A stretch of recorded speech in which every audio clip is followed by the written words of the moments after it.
अस्य श्रीचण्डीकवचस्य ब्रह्मा ऋषि अनुष्टुप् छन्दः चामुण्डा देवता अङ्गन्यासोक्तमातरो बीजं दिग्बन्धदेवतास्तत्त्वं श्रीजगदम्बा प्रीत्यर्थे जपे विनियोगः। ॐ नमश्चण्डिकायै।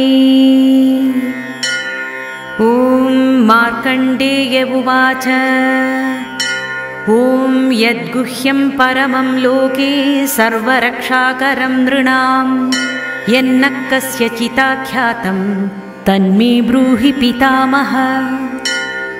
ब्रह्मोवाच अस्ति गुह्यतमं विप्र सर्वभूतोपकारकं देव्यास्तु कवचं पुण्यं तच्छृण्णुष्व महामुने। प्रथमं शैलपुत्रीति द्वितीयं ब्रह्मचारिणी तृतीयं चन्द्रघण्टेति कूष्माण्डेति चतुर्थकम् पञ्चमं स्कन्दमातेति षष्ठं कात्यायनीति च सप्तमं कालरात्रिश्च महागौरीति चाष्टमम् नवमं सिद्धिदात्री च नवदुर्गा प्रकीर्तिताः उक्तान्येतानि नामानि ब्रह्मणैव महात्मना।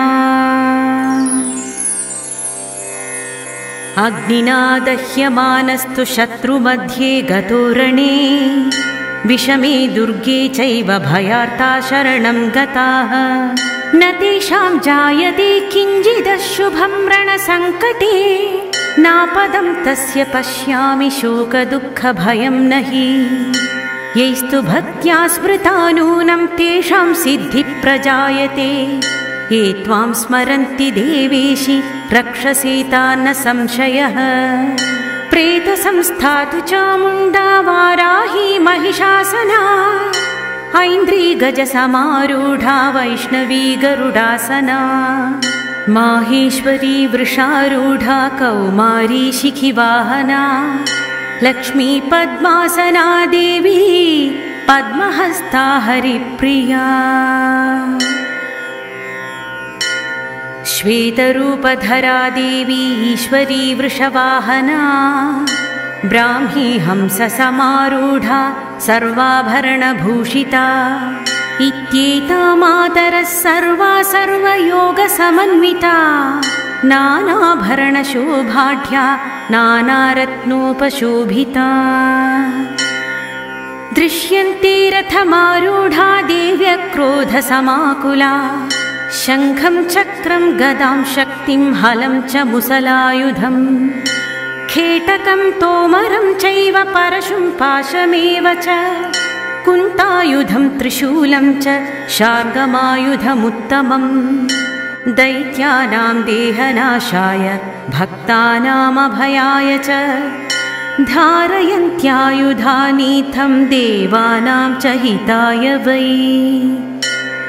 नमस्तेस्तु महारौद्रे महाघोरपराक्रमे महाबले महोत्साहे महाभयविनाशिनी त्राहि मां देवी दुष्प्रेक्षे शत्रूणां भयवर्धिनी प्राच्यां रक्षतु मामैन्द्री आग्नेयामग्निदेवता दक्षिणेवतु वाराहि नैऋत्यां खड्गधारिणी प्रतीच्यां वारुणी रक्षेद्वायव्यां मृगवाहिनी उदीच्यां रक्षकौबेरी ईशान्यां शूलधारिणी ऊर्ध्वं ब्रह्माणि मे रक्षेदधस्तात् वैष्णवी तथा एवं दश दिशो रक्षे चामुण्डा शववाहना जया मे अग्रतस्थातु विजयास्थातु पृष्ठतः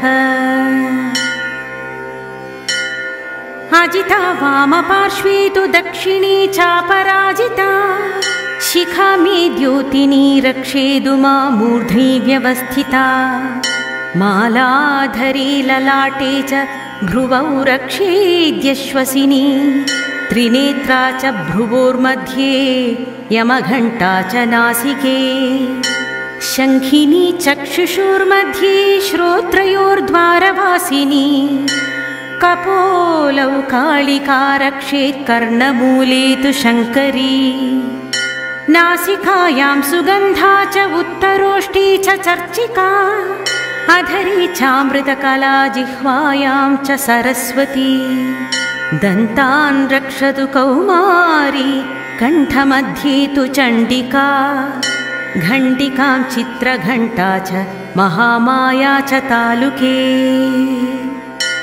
कामाक्षी चिबुकं रक्षेद्वाचं मे सर्वमङ्गला ग्रीवायां भद्रकाली च पृष्ठवंशे धनुर्धरी नीलग्रीवा बहिःकण्ठे नलिकां नलकूबरी स्कन्धयो खड्गिनी रक्षेद् बाहु मे वज्रधारिणी हस्तयोर्दण्डिनी रक्षेदम्बिका चाङ्गुलिस्तथा नखाञ्चूलेश्वरी रक्षेत् कुक्षौ रक्षेन्नलेश्वरी स्तनौ रक्षेन्महालक्ष्मीर्मनशोकविनाशिनी हृदये ललिता देवी उदरे शूलधारिणी नाभौ च कामिनी रक्षेद्गुह्यं गुह्येश्वरी तथा पूतना कामिका मेढ्रं गुदे महिषवाहिनी कट्यां भगवती रक्षे जानुनी विन्ध्यवासिनी जङ्घे महाबला प्रोक्ता सर्वकामप्रदायिनी गुल्फयोर्नारसिंही च पादौ चामिततेजसी पादाङ्गुलीः श्रीर्मे रक्षेत् पादाधस्तलवासिनी नखाण्डंष्ट्राकराली च केशांश्चैवोर्ध्वकेशिनी रोमकूपेषु कौबेरी त्वचं वागीश्वरी तथा रक्तमज्जावमांसान्यस्थि मेदांसि पार्वती अन्त्राणि कालरात्रिश्च पित्तं च मुकुटेश्वरी पद्मावती पद्मकेशे कफे चूडामणिस्तथा ज्वालामुखी नखज्वाला अभेद्या सर्वसन्धिषु शुक्रं ब्रह्माणि मे रक्षेच्छायां छत्रेश्वरी तथा अहङ्कारं मनोबुद्धिं रक्ष मे धर्मचारिणी प्राणापानौ तथा व्यानं समानो दानमेव च वज्रहस्ता च मे रेक्षेत् प्राणं कल्याणशोभना रसे रूपे च गन्धे च शब्दे स्पर्शे च योगिनी सत्वं रजस्तमश्चैव रक्षे नारायणी सदा आयु रक्षतु वाराही धर्मं रक्षतु वैष्णवी यशकीर्तिं च लक्ष्मीं च धनं विद्यां च चक्रिणी गोत्रमिन्द्राणि मे रक्षेत् पशून् मे रक्ष चण्डिके पुत्रान् रक्षेन् महालक्ष्मीर्भार्यां रक्षतु भैरवी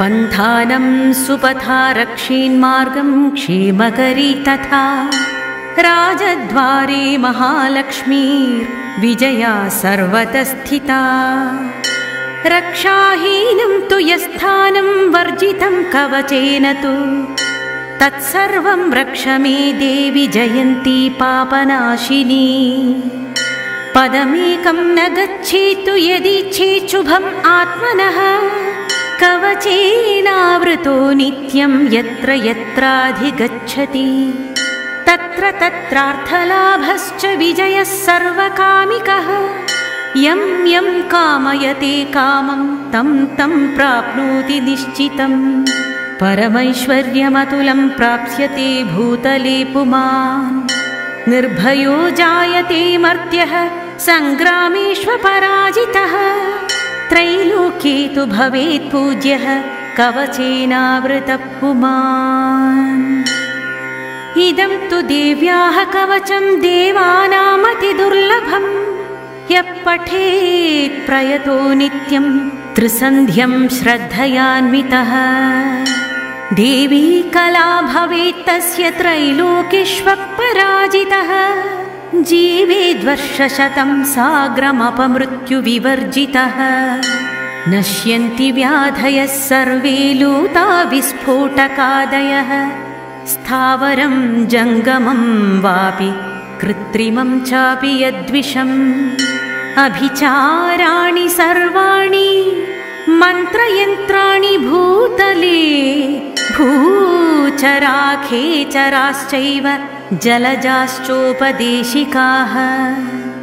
सहजा कुलजामाला शाकिनी डाकिनी तथा अन्तरिक्षचराघोरा डाकिन्यश्च महाबलाः ग्रहभूतपिशाचाश्च यक्षगन्धर्वराक्षसा ब्रह्मराक्षसवेतालाः कूष्माण्डा भैरवादयः नश्यन्ति दर्शनात्तस्य कवचे हृदि संस्थिते मानोन्नतिर्भवेद्राज्ञ स्तेजो वृद्धिकरं परम्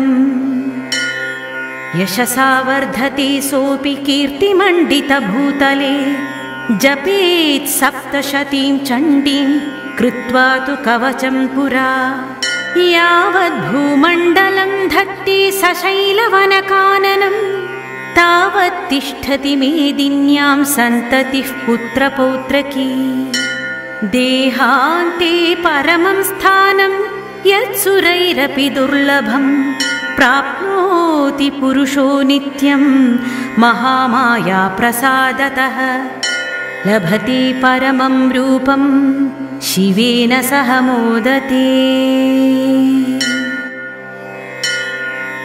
श्रीगणेशाय नमः। अस्य श्रीचण्डीकवचस्य ब्रह्मा ऋषि अनुष्टुप् छन्दः चामुण्डा देवता अङ्गन्यासोक्तमातरो बीजं दिग्बन्धदेवतास्तत्त्वं श्रीजगदम्बा प्रीत्यर्थे जपे विनियोगः। ॐ नमश्चण्डिकायै। ॐ मार्कण्डेय उवाच ॐ यद्गुह्यं परमं लोके सर्वरक्षाकरं नृणां यन्न कस्यचिदाख्यातं तन्मे ब्रूहि पितामह। ब्रह्मोवाच अस्ति गुह्यतमं विप्र सर्वभूतोपकारकं देव्यास्तु कवचं पुण्यं तच्छृण्णुष्व महामुने। प्रथमं शैलपुत्रीति द्वितीयं ब्रह्मचारिणी तृतीयं चन्द्रघण्टेति कूष्माण्डेति चतुर्थकम् पञ्चमं स्कन्दमातेति षष्ठं कात्यायनीति च सप्तमं कालरात्रिश्च महागौरीति चाष्टमं नवमं सिद्धिदात्री च नवदुर्गा प्रकीर्तिताः उक्तान्येतानि नामानि ब्रह्मणैव महात्मना।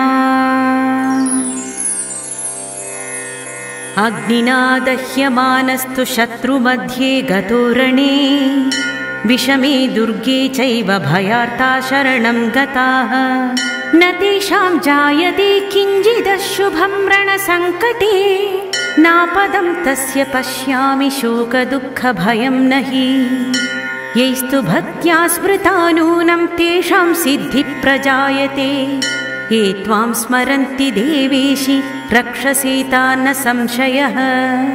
प्रेतसंस्थातु चामुण्डा वाराही महिषासना ऐन्द्री गजसमारूढा वैष्णवी गरुडासना माहेश्वरी वृषारूढा कौमारी शिखिवाहना लक्ष्मी पद्मासना देवी पद्महस्ता हरिप्रिया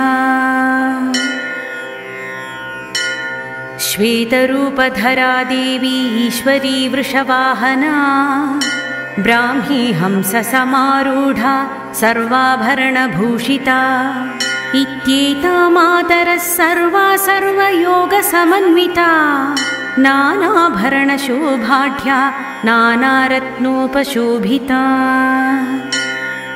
दृश्यन्ते रथमारूढा देव्यक्रोधसमाकुला शङ्खं चक्रं गदां शक्तिं हलं च मुसलायुधम् खेटकं तोमरं चैव परशुं पाशमेव च कुन्तायुधं त्रिशूलं च शार्गमायुधमुत्तमम् दैत्यानां देहनाशाय भक्तानामभयाय च धारयन्त्यायुधानीथं देवानां च हिताय वै। नमस्तेस्तु महारौद्रे महाघोरपराक्रमे महाबले महोत्साहे महाभयविनाशिनी। त्राहि मां देवी दुष्प्रेक्षे शत्रूणां भयवर्धिनी। प्राच्यां रक्षतु मामैन्द्री आग्नेयामग्निदेवता। दक्षिणेवतु वाराहि नैऋत्यां खड्गधारिणी। प्रतीच्यां वारुणी रक्षेद्वायव्यां मृगवाहिनी। उदीच्यां रक्षकौबेरी ईशान्यां शूलधारिणी। ऊर्ध्वं ब्रह्माणि मे रक्षेदधस्तात् वैष्णवी तथा। एवं दश दिशो रक्षे चामुण्डा शववाहना। जया मे अग्रतस्थातु विजयास्थातु पृष्ठतः। अजिता वामपार्श्वे तु दक्षिणे चापराजिता। शिखा मे द्योतिनी रक्षेदु मां मूर्ध्नि व्यवस्थिता। मालाधरे ललाटे च भ्रुवौ रक्षेद्यश्वसिनी। त्रिनेत्रा च भ्रुवोर्मध्ये यमघण्टा च नासिके। शङ्खिनी चक्षुषोर्मध्ये श्रोत्रयोर्द्वारवासिनी। कपोलौ कालिका रक्षेत् कर्णमूले तु शङ्करी। नासिकायां सुगन्धा च उत्तरोष्ठी च चर्चिका। अधरे चामृतकला जिह्वायां च सरस्वती। दन्तान् रक्षतु कौमारी कण्ठमध्ये तु चण्डिका। घण्टिकां चित्रघण्टा च महामाया च तालुके। कामाक्षी चिबुकं रक्षेद्वाचं मे सर्वमङ्गला। ग्रीवायां भद्रकाली च पृष्ठवंशे धनुर्धरी। नीलग्रीवा बहिःकण्ठे नलिकां नलकूबरी। स्कन्धयो खड्गिनी रक्षेद् बाहु मे वज्रधारिणी। हस्तयोर्दण्डिनी रक्षेदम्बिका चाङ्गुलिस्तथा। नखाञ्चूलेश्वरी रक्षेत् कुक्षौ रक्षेन्नलेश्वरी। स्तनौ रक्षेन्महालक्ष्मीर्मनशोकविनाशिनी। हृदये ललिता देवी उदरे शूलधारिणी। नाभौ च कामिनी रक्षेद्गुह्यं गुह्येश्वरी तथा। पूतना कामिका मेढ्रं गुदे महिषवाहिनी। कट्यां भगवती रक्षे जानुनी विन्ध्यवासिनी। जङ्घे महाबला प्रोक्ता सर्वकामप्रदायिनी। गुल्फयोर्नारसिंही च पादौ चामिततेजसी। पादाङ्गुलीः श्रीर्मे रक्षेत् पादाधस्तलवासिनी।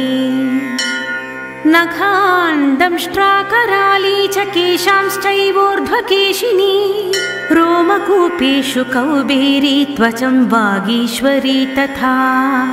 रक्तमज्जावमांसान्यस्थि मेदांसि पार्वती।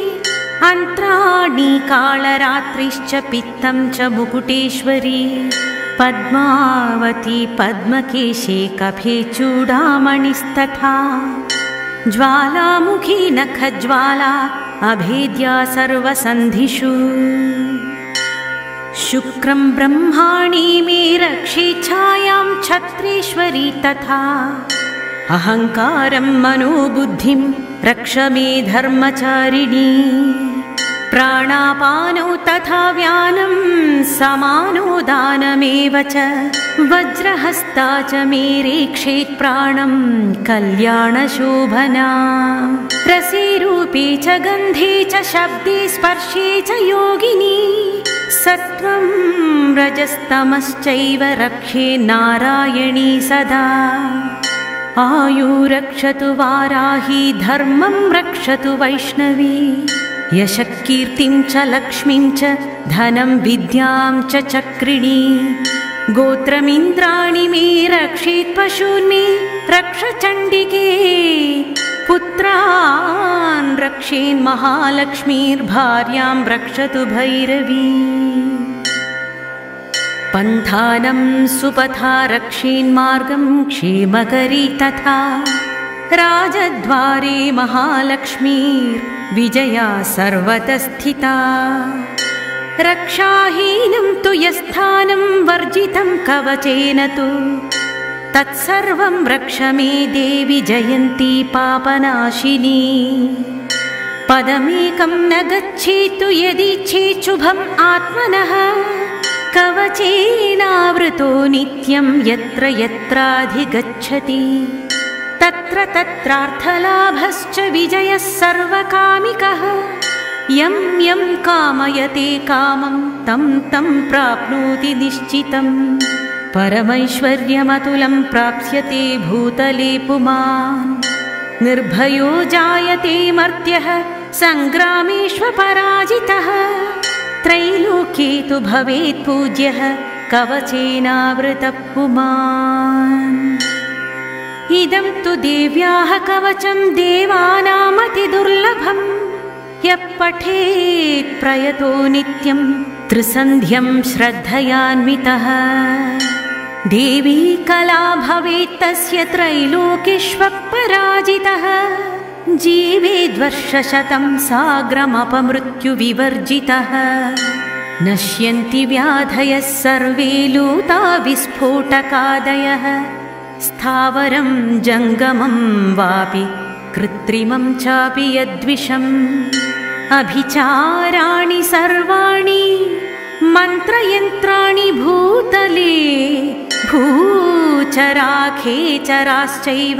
जलजाश्चोपदेशिकाः सहजा कुलजामाला शाकिनी डाकिनी तथा अन्तरिक्षचराघोरा डाकिन्यश्च महाबलाः ग्रहभूतपिशाचाश्च यक्षगन्धर्वराक्षसा ब्रह्मराक्षसवेतालाः कूष्माण्डा भैरवादयः नश्यन्ति दर्शनात्तस्य कवचे हृदि संस्थिते मानोन्नतिर्भवेद्राज्ञ स्तेजो वृद्धिकरं परम्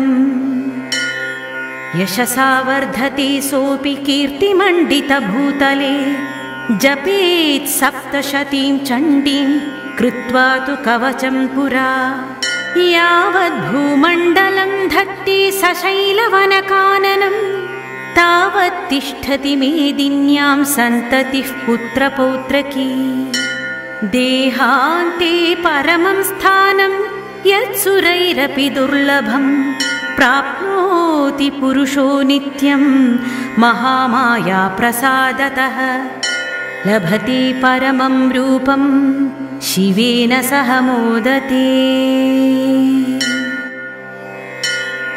इति श्रीवाराहपुराणे हरिहरब्रह्मविरचितं देव्या कवचं सम्पूर्णम्।